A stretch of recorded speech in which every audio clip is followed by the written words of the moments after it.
"Who told you I ever have the plan to marry you?" she responded angrily.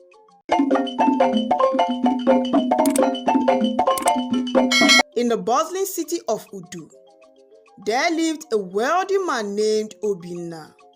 Known to many as Chief Obi, he was the epitome of success, having built his fortune from the ground up through sheer hard work and determination. He owned several businesses, and his name was always familiar with wealth and power. But despite all his achievements, there was one thing that continued to elude him: true love. Obinna was a tall, handsome man in his late 30s, with the look of someone who had seen it all.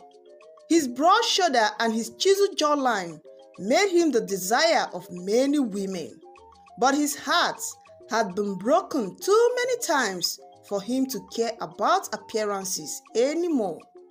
From a young age, he had dreamt of marrying a woman who would love him for who he was and not the wealth he would acquire. Yet, time and time again, he found himself falling into the same trap. Women who were drawn to him for his money, but who lacked the trust and sincerity he so desperately desired for. His first heartbreak came in his early 20s, when he was still struggling to establish himself. He had fallen in love with Adobe, a beautiful girl from a humble background. They had met in the university and quickly became inseparable. But as Obinna's fortune began to rise, so did Adobe's greed. She became obsessed with the luxury that Obinna's success brought, and soon, the love they once shared turned into a transactional relationship. Eventually, Adobe left him for another man who could offer her more material wealth. The second heartbreak was even more devastating for Obinna. After Adobe, Obinna became more guided, but he still believed in love. He met Ifeoma, a woman who seemed different from the others. She was educated, sophisticated, and came from a respected family. They dated for 2 years, during which Obinna showered her with gifts and affection.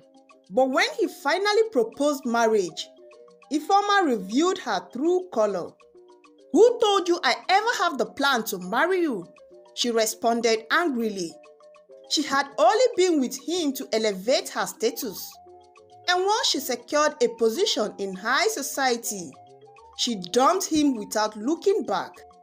The third heartbreak was the final straw. By then, Obinna was one of the richest men in the city of Udo. He met Nnamdi, a charming and intelligent lawyer who appeared to be everything he had ever wanted. But after 6 months of courtship, he discovered that she had been secretly stealing money from his account to fund her lavish lifestyle without his knowledge. Betrayed and heartbroken, Obinna swore off love altogether. He became traumatized, believing that true love did not exist, at least not for men like him. Years passed, and Obinna focused only on his business. He became even more wealthier, but his heart grew colder. He attended social events alone, traveled the world alone, and mingled with the high and mighty, but nothing can fill the void in his heart. His friends and family urged him to settle down, but he would only smile and say, "Marriage is not for everyone."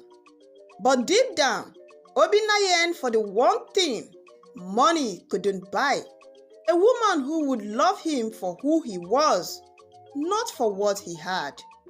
He grew tired of the city life, where everyone seemed to have an agenda, and so, one day, he made a radical decision. He would leave the city of Udo behind and move to a remote village where no one knew him. There he would disguise himself as a poor crippled man, confined to a wheelchair. in the hope to finding someone who would love him despite his apparent shortcoming. The plan was risky, but Obinna was determined. He instructed his most trusted employee, Chukwudi, to handle his businesses in his absence. He then decided to rent a small place to stay when he gets there. Umuaka is a village that is far from the city's hustle and bustle. The village was a place where tradition is still held strong and people lived simple, contented life. It was a perfect place for Obinna to hide in plain sight. Before leaving, he donated some of his wealth to charity, keeping only a modest amount for his new life. He made sure all his car will be taken care of in his absence. He froze his bank accounts and left behind the life he had known for so long. With nothing but a suitcase and a wheelchair, he set off for Umuaka, hoping to find the love he had been searching for all his life. Umuaka was a small, simple village located between rolling hills and thick forests. The villagers were simple people who lived off the land, farming, fishing, and trading at the local markets. Life moved at a slower pace in Umuaka, and the people valued community, tradition, and family above all else. When Obinna finally arrived, no one knew his true identity or the life he had left behind. To them, he was simply Nnamdi, a poor crippled stranger with no family or possession. Obinna had chosen the name Nnamdi because it meant "my father's leaf" in his dialect, a reminder of his late father who had instilled in him the value of hard work and humility. He rented a small thatch roof hut at the edge of the village near the forest. The hut was simple, with only a bed, a table, and a few cooking utensils. For the first time in years, Nnamdi felt a sense of peace as he settled into his new life. Gone were the pressure of the city, the constant demand of his businesses, and the insincere smile of those who sought to gain from his wealth. But life in Umuaka was not easy for Nnamdi. As a crippled man in a wheelchair, he was unable to farm or fish like the other villagers. He relied on the kindness of strangers to survive. Fortunately, the people of Umuaka were generous and welcoming. They brought him food, helped him with his chores, and treated him with respect, even though they pitied him. In return, Nnamdi offered what little he could: advice, companionship, and a listening ear. He quickly became a beloved figure in the village, known for his wisdom and gentle demeanor. One of the villagers who took a special interest in Nnamdi was Mama Nkechi, a widow woman in her 60s who lived nearby. She had lost her husband many years ago and had no children, so she spent her days helping others in the village. When she first saw Nnamdi struggling to push his wheelchair through the muddy paths, she took it upon herself to take care of him. She brought him meals every day, washed his clothes, and even mended his old worn-out shoes. "Nnamdi," she would say, "you may not have much, but you have a good heart. That is worth more than all the riches in the world." Nnamdi was grateful for Mama Nkechi's kindness, but he never revealed his true identity to her or anyone else. He had come to Umuaka to find love, and he knew that his wealth would only complicate matters. As far as the villagers were concerned, he was just a poor crippled man who had nothing to offer but his heart. Despite his physical limitations, Nnamdi found ways to contribute to the village. He began teaching the children under a large iroko tree near the market square. Many of the children in Umuaka did not attend school, so Nnamdi used his education to teach them how to read, write, and do basic arithmetic. The children loved him, and soon, parents were sending their kids to learn from the wise crippled man.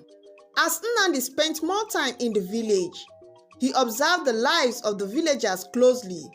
He admired their simplicity, their deep connection to the land, and their strong sense of community. But he also noticed the challenges they faced: poverty, lack of access to health care, and the constant struggling to provide for their families. Despite their hardships, the villagers remained kind, finding joy in the little things, like sharing meals, laughter, and the warmth of friendship. Among the villagers, there was one person who caught Nnamdi's attention more than anyone else.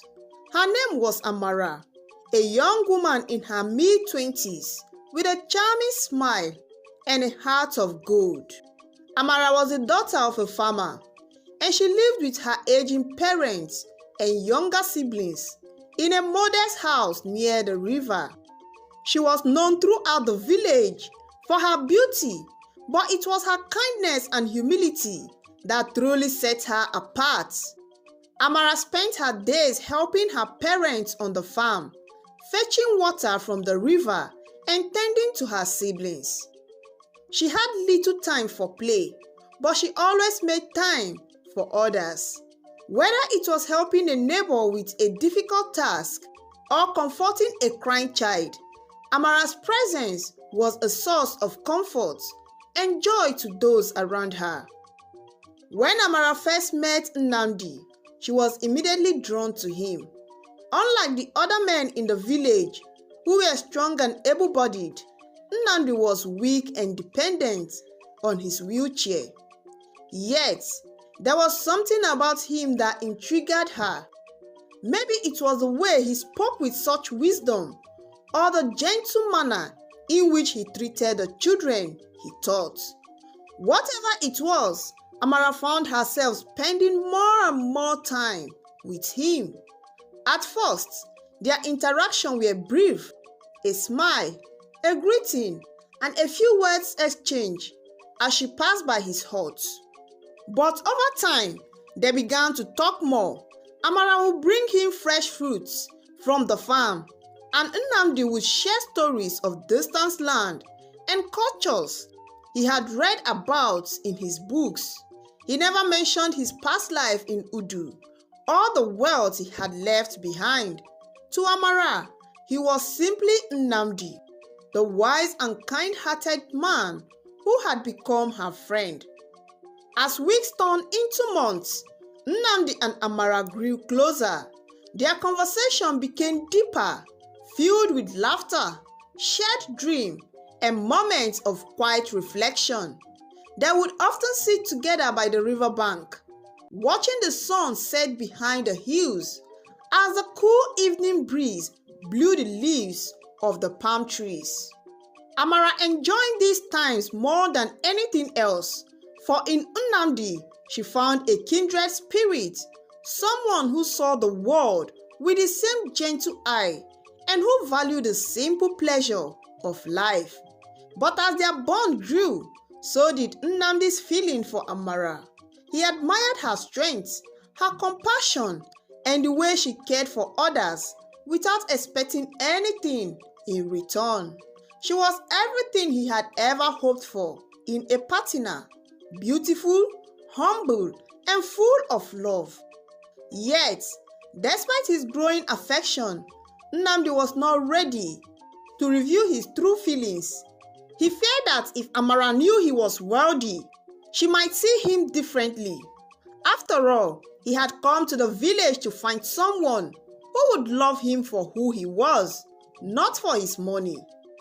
One evening, as they sat by the river, Amara noticed that Nnamdi seemed unusually quiet. She turned to him and asked, "Nnamdi, is something troubling you? You have been so quiet today." Nnamdi looked at her, his heart heavy with the secret he carried. He wanted to tell her the truth, but the fear of losing her held him back. "Amara," he began slowly, choosing his words carefully. "Do you believe that people can truly love someone despite their flaws and imperfection?" Amara smiled softly and nodded. "Yes, I do. Love is not about perfection. It's about seeing someone's heart and accepting them for who they are, flaws and all. My parents have been married for over 30 years and they have faced many challenges, but their love has only grown stronger because they accepted each other no matter what." Her words comforted Nnamdi, but they also made him more anxious. How could he expect Amara to accept him if she didn't know the whole truth? But he couldn't bring himself to say it. Not yet.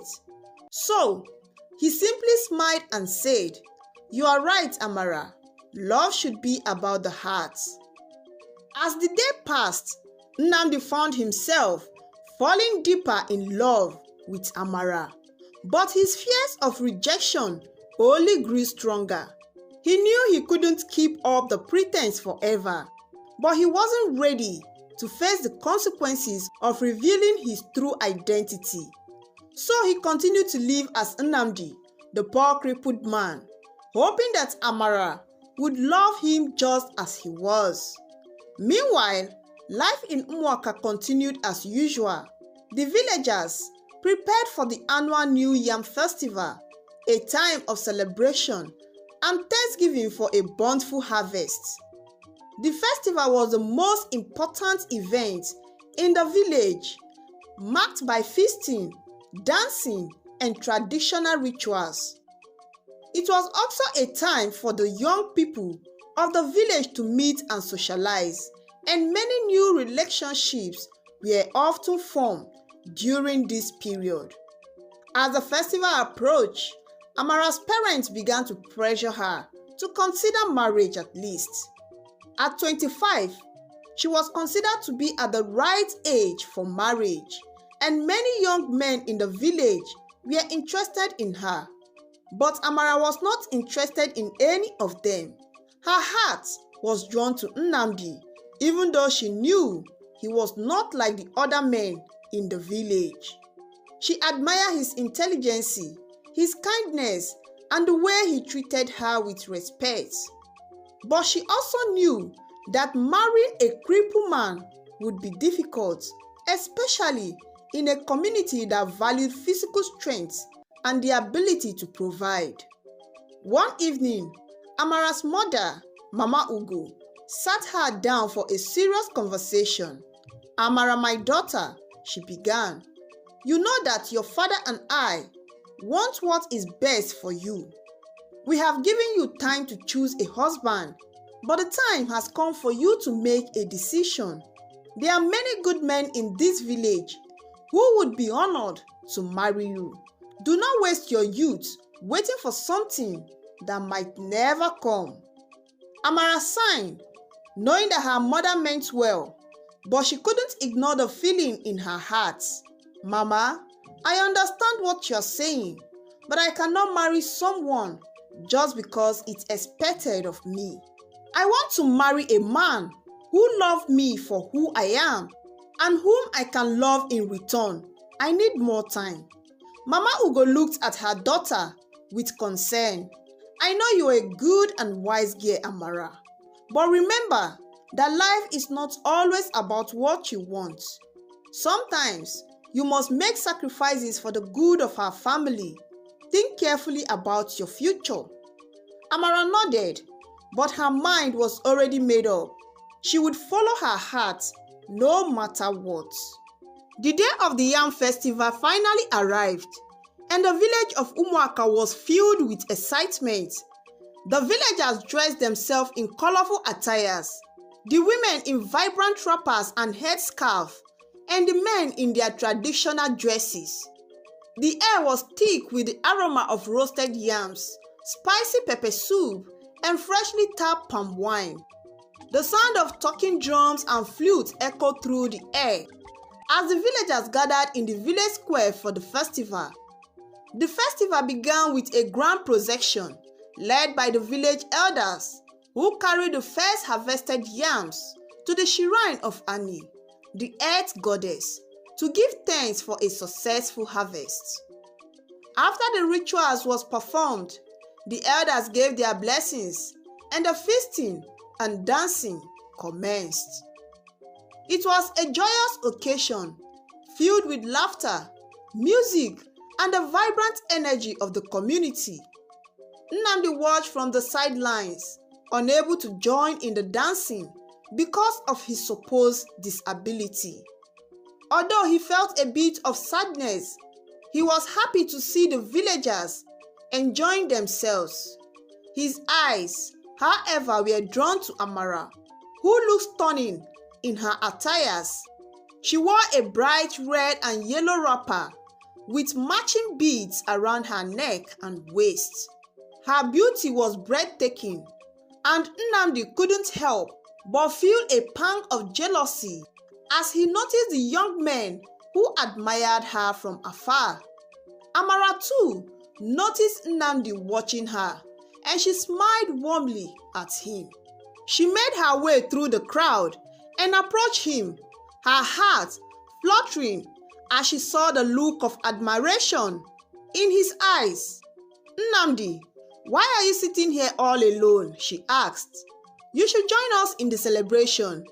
Nnamdi smiled widely.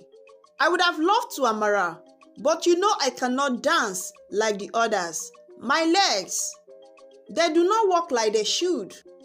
Amara looked at him with compassion. "It's not about how well you can dance, Nnamdi.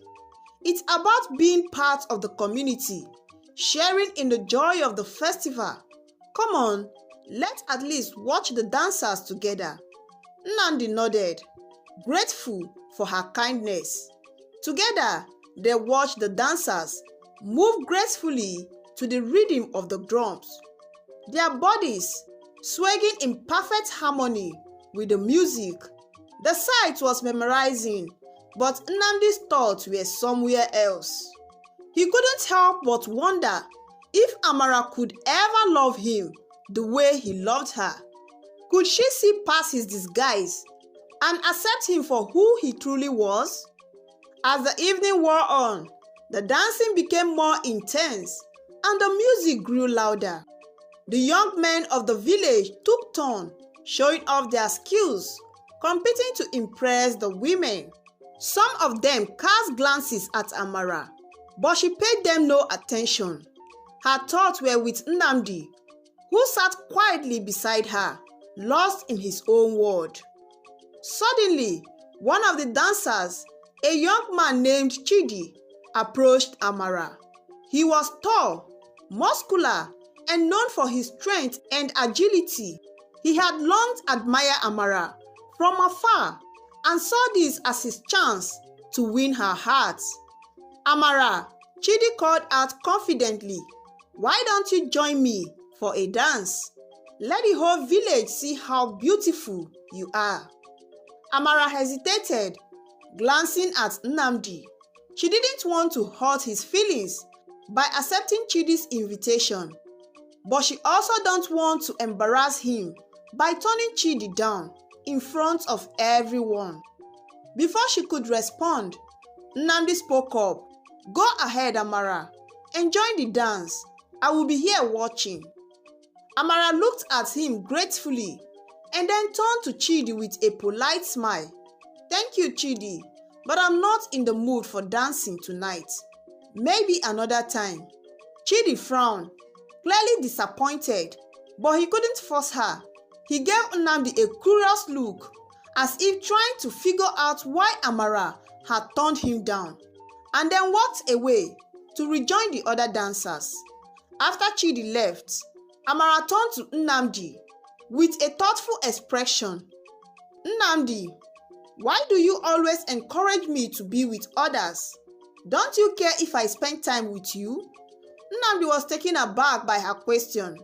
He never expected Amara to notice his many attempts to distance her from him, nor had he imagined her confronting him about it. "Of course I care, Amara," Nnamdi replied softly, "but I don't want to hold you back. You deserve to be with someone who can give you the life you deserve." Amara looked into his eyes, searching for the meaning behind his words. "Nnamdi, you have never held me back. In fact, I enjoyed our time together more than anything else. It's not about what someone can give me. It's about how they make me feel. And I feel happiest when I'm with you." Nnamdi's heart skipped a beat at Amara's words. For a moment, he wondered if he was dreaming. Could it be that she felt the same way about him? Could it be that his search for true love had finally led him to this moment? But then, the doubt crept in. What if she only saw him as a friend? A poor crippled man who needed her pity. What if her feelings would change if she knew the truth about his world and the life he had left behind? Before Nnamdi could respond, the drumming sound increased, signaling the start of the final dance of the night. The villagers gathered around the dancers, clapping and cheering as the young men and women took to the center of the square, their feet moving in perfect rhythm to the beat of the drums. It was a dance of celebration, of life, of community, and everyone was swept up in the joy of the moment. Amara looked at Nnamdi with a playful smile. "Come, Nnamdi, let's join the others. You don't have to dance. Just being here with me is enough." She wheeled him on his wheelchair, leading him to the edge of the dancing circle, where they could watch the festival closely. Nnamdi's heart raised as he felt the warmth of her hand on his shoulder. For the first time in years, he felt a sense of hope, a glimmer of happiness that he had long thought lost.